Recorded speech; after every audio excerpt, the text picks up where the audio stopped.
स्वागत है आप सभी का मेरे YouTube चैनल एजुकेशनल स्टोरी में। आज की कहानी है मालती जोशी जी की कहानी आश्वस्ति। अगर आपको हमारी कहानी पसंद आई तो कृपया हमारे वीडियो को लाइक एंड सब्सक्राइब जरूर करिएगा। कहानी शुरू करते हैं। मुश्किल से 2 लोटे पानी शरीर पर डाल पाई होगी कि बाहर से मुन्ना ने आवाज़ दी, अम्मा मैं निकल रहा हूँ। वे तो एकदम हकबका गई। तो क्या उसके निकलने का समय हो गया और उन्हें किसी ने बताया भी नहीं? आ रही हूँ बेटे, उन्होंने भीतर से आवाज़ दी और किसी तरह 4 बूंद पानी शरीर पर छींट कर उठ खड़ी हुई। कितना भी चाहो इस उम्र में हाथ पांव जल्दी जल्दी चलते भी तो नहीं। हड़बड़ाहट में साबुनदानी हाथ से छिटक दूर जा गिरी। तौलिया बाल्टी में जा पड़ा। किसी तरह कपड़े फंसाकर बाहर निकली तो याद आया कि चश्मा तो बाथरूम की खिड़की में ही छूट गया है। उसे लेने दोबारा जाना पड़ा। लौटी तो बुरी तरह हाँफ रही थी। अपनी धड़कनों की आवाज़ जब कुछ सामान्य हुई तो उन्हें एहसास हुआ कि घर में एकदम सन्नाटा है। सुबह से तो एकदम हड़बौक मची हुई थी। जगदीश, उन्होंने रसोई को आवाज़ दी, सब लोग कहाँ चले गए? हवाई अड्डे गए हैं ना जी। सुनकर वे तो स्तब्ध रह गई। क्या 5 मिनट रुक नहीं सकते थे? नहाने ही तो गई थी, कोई समाधि में तो नहीं बैठी थी। ऐसा भी नहीं है कि नई नवेलियों की तरह घंटों उपटन मलती हूँ। बस गई और आई, पर किसी से उतना सब्र भी नहीं हुआ। उन्हें तो रोना आ गया। सुबह से पीछे पड़ी थी कि नहाने को पानी दे दो, पर किसी ने सुना ही नहीं। संस्कार कह लो कि बहम कह लो, पर वे चाहती हैं कि अगर कोई यात्रा पर जा रहा हो तो घर भर को उससे पहले नहा लेना चाहिए। यूँ तो घर भर नहा भी रहा था, बस एक उन्हीं के लिए। कभी बाथरूम खाली नहीं थी, कभी पानी गर्म नहीं था। अपना जमाना होता तो क्या वे इतनी देर तक हाथ पर हाथ धरे बैठी रहती? पर यहाँ उनका बस नहीं चलता। पानी जो है बिजली से गर्म होता है और बहू रानी ने ताकीद कर रखी है कि अम्मा जी आप मत छूना, जब भी ज़रूरत हो किसी से कह दिया कीजिए। कल को कुछ उल्टा सीधा हो गया तो हम कहीं मुँह दिखाने के काबिल नहीं रहेंगे। वैसे उसका कहना ठीक भी है, बिजली क्या किसी का लिहाज करती है?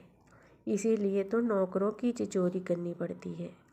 आज भी जगदीश से सुबह से कह रखा था, पर भले आदमी ने पानी तब दिया जब मुन्ना बाबू बिल्कुल चलने को तैयार खड़े थे। मुन्ना बाबू को भी चलने की ऐसी उतावली मची कि अम्मा के लिए 2 मिनट रुक भी ना सके। दुख और हताशा से उनका मन भारी हो गया। पूजा करने की इच्छा ही नहीं हुई। ठाकुर जी को नहलाने के लिए तांबे की थाली में निकाल तो लिया, पर फिर संज्ञा शून्य हो बैठी रही। किसके लिए है ये पूजा पाठ? किसके लिए है ये जब तप व्रत उपवास? अपना कौन है जिसके लिए भगवान के आगे हाथ जोड़े, नाक रगड़े? सब बेकार है। पर दूसरे ही क्षण उनका मन उन्हें धिक्कार उठा। यह भी कोई बात हुई? उनके कलेजे का टुकड़ा, उनकी आंखों का तारा 7 समंदर पार जा रहा है तो क्या वे उसकी सलामती की दुआ नहीं मांगेगी? उसकी सकुशल वापसी नहीं चाहेंगी? आजकल कैसी कैसी तो खबरें आ रही हैं, सुनते ही दिल दहल उठता है। ऐसे में एक ईश्वर का ही तो सहारा है, और वे हैं कि उन्हीं से रार ठाने बैठी हैं। मुन्ना नहीं रुका तो उसकी भी कोई मजबूरी होगी। कोई बस थोड़ी ही है जो 5-10 मिनट रुकवा लो। हवाई जहाज का मामला है, वहाँ तो समय से पहुँचना ही पड़ता है। वैसे बेचारा माँ की कितनी कद्र करता है, कितनी पूछ परख करता है। बिना मिले दफ्तर भी नहीं जाता। रोज रात को सोने से पहले 5-10 मिनट पास आकर बैठेगा, कुछ पढ़कर सुनाएगा, सिर दबा देगा या पैरों पर बाम मल देगा। कल रात तो कितनी देर तक बैठा रहा, पूरे महीने भर की गोलियां ले आया था। रात वाली और दिन वाली गोलियां अलग अलग करके अलग अलग शीशियों में डाल दी उन पर निशान लगाकर देर तक उन्हें समझाता रहा। फिर चलते हुए बोला, अम्मा, तुम्हें मेरी कसम है, मैं जब तक बाहर रहूँगा तुम बीमार नहीं पड़ोगी। ऐसी गुणी बेटे से क्या नाराज हुआ जाता है? ऐसा बेटा क्या हर किसी को नसीब होता है? वो तो ठाकुर जी की कृपा रही कि उनकी कोख से ऐसा हीरा पैदा हुआ है। अपने को किसी तरह प्रकृतिस्थ करके उन्होंने पूजा में मन लगाया। रोज की आदत थी, सुबह यंत्रवत सारी विधियां करती चली गई, पर माला जपते समय उनका मन फिर भटक गया। पता नहीं कितना पुराना इतिहास याद आने लगा। कुल जमा 3 साल का तो था जब उसके बाबूजी चल बसे थे। तब से कलेजे से लगाकर पाला है। कैसे कैसे जतन किए, कितने कष्ट सहे, इसका कोई हिसाब है? हर माँ अपने बेटे के लिए ऊंचे सपने देखती है। उन्होंने भी देखे थे, पर सबके सपने पूरे कहाँ होते हैं। यह कमाल तो उनके बेटे ने कर दिखाया है। माँ की तपस्या सार्थक कर दी। पढ़ाई में हमेशा अव्वल रहा। नौकरी मिली तो इतनी शानदार कि नौकरों की पलटन आगे पीछे घूमती है। गाड़ी, बंगला, सब कुछ तो है। बहू भी सुंदर है, पढ़ी लिखी है, बस जरा नक चढ़ी है। अब पति के साथ बम्बई गई है तो हुलास के मारे सास को प्रणाम करके तक की याद नहीं रही। वैसे उसका भी दोष नहीं है, उसे वैसे संस्कार मिले ही नहीं हैं। माँ को देख लो तो सब समझ में आ जाता। ठाकुर जी ने एक सुख छीन लिया, पर उसके बदले में भर भरा कर दिया भी है। उन्होंने मन ही मन हाथ जोड़कर उनका धन्यवाद कर दिया। तभी गाड़ियों की आवाज़ से उनकी विचार श्रृंखला टूटी। लोग बाग शायद लौट आए थे। बहू की माँ और भाई धड़धड़ाते हुए पूजा घर तक चले आए। फिर पता नहीं क्या सोचकर भाई बाहर खड़ा रह गया। माँ जूते उतारकर अंदर आ गई। लीजिए बहन जी, आपके बहू बेटे को हवाई जहाज पर चढ़ा आए हम लोग। अच्छा किया, उन्होंने सूखे से स्वर में कहा। आप तैयार नहीं थी, नहीं तो आपके भी ले चलते। उनका मन भक्के से जल उठा। उन्हें ले जाने वाली ये कौन होती हैं? वे तैयार नहीं थी, ये अलग बात है। उस किस्से को इनके सामने दोहराकर अपनी बेचारगी जाहिर नहीं करेगी, पर तैयार भी तो क्या चली जाती? कभी नहीं। मुन्ना ने एक बार भी तो उनसे नहीं कहा। अपनी कटे बालों वाली, लंबे नाखूनों वाली, ऊंची सैंडल वाली सास को तो शौक से ले गया। गिट पिट अंग्रेजी जो बोलती है, अपनी सिलबिल सी अम्मा को कहाँ ले जाएगा? शर्म नहीं आएगी?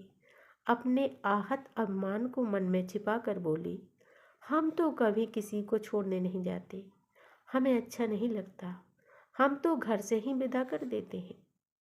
आंटी, ये आप बहुत अच्छा करती हैं। टिंकू का मामा बोला, एयरपोर्ट पर जाना तो सचमुच बेकार है।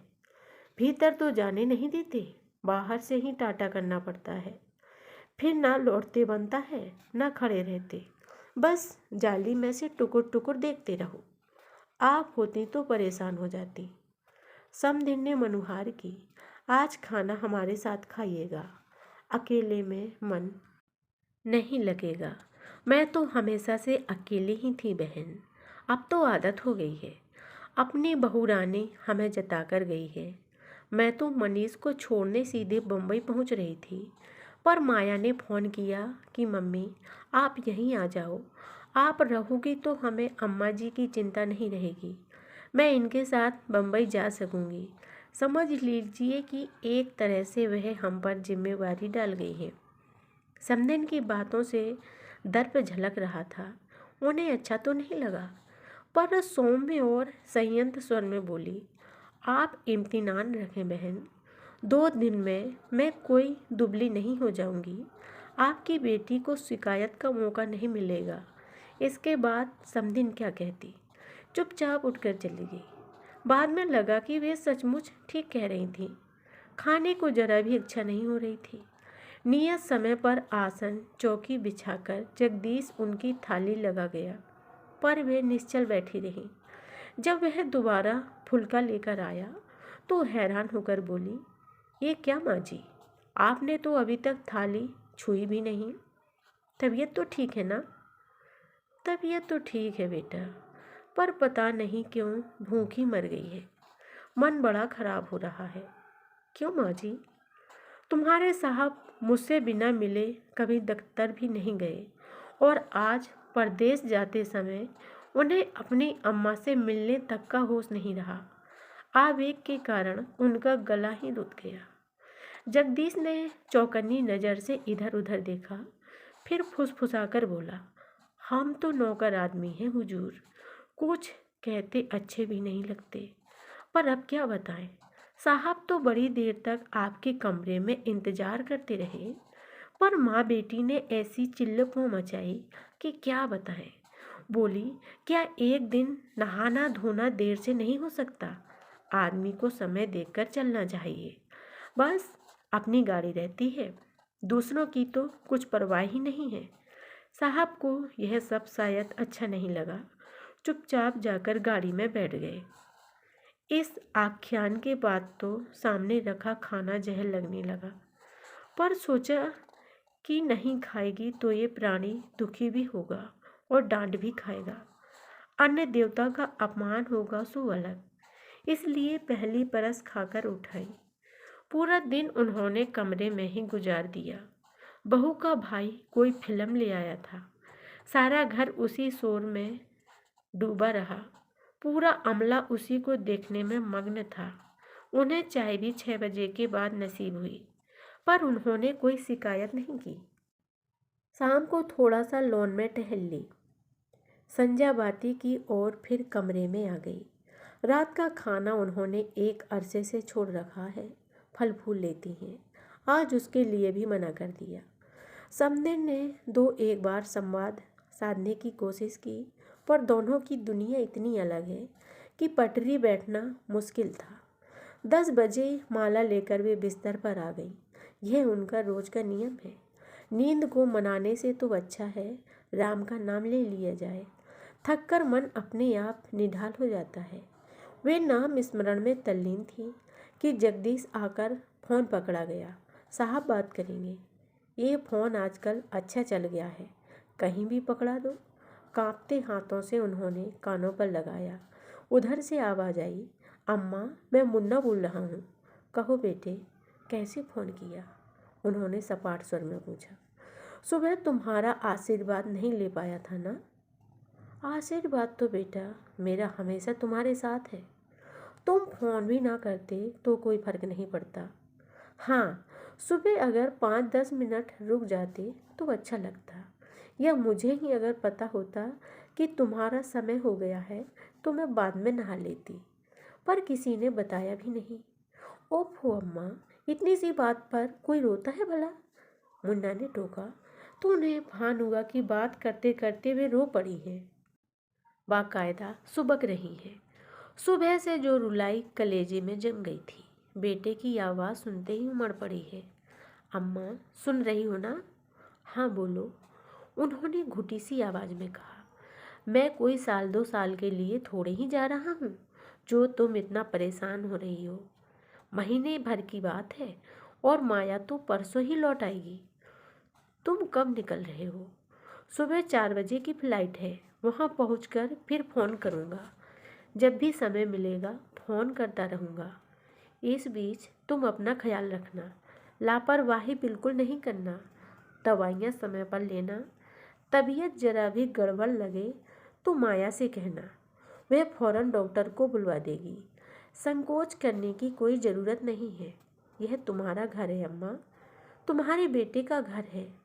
तुम मालकिन हो इस घर की, समझ रही हो ना? वे सब समझ रही थी। यह भी जान गई थी कि बहू आसपास नहीं है, तभी तो इतना खुलकर बोल रहा है।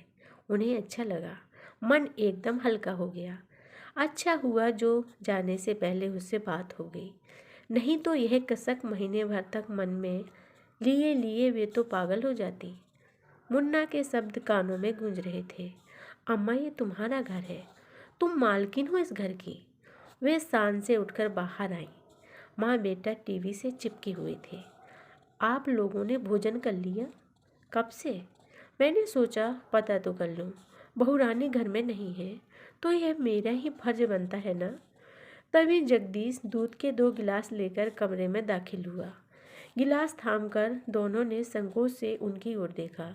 समधिन बोली, जगदीश, अम्मा जी पीती हो तो उनके लिए भी 1 गिलास बना दो। इससे पहले कि जगदीश उनसे पूछता, उन्होंने समधिन की आंखों में गहरे झांकते हुए कहा, आप परेशान न हो बहन, ये मेरा घर है। जिस चीज़ की ज़रूरत होगी मैं खुद मांग लूँगी। आप इम्तिनान रखें। और बड़े सधे हुए कदमों से अपने कमरे की ओर लौट गई।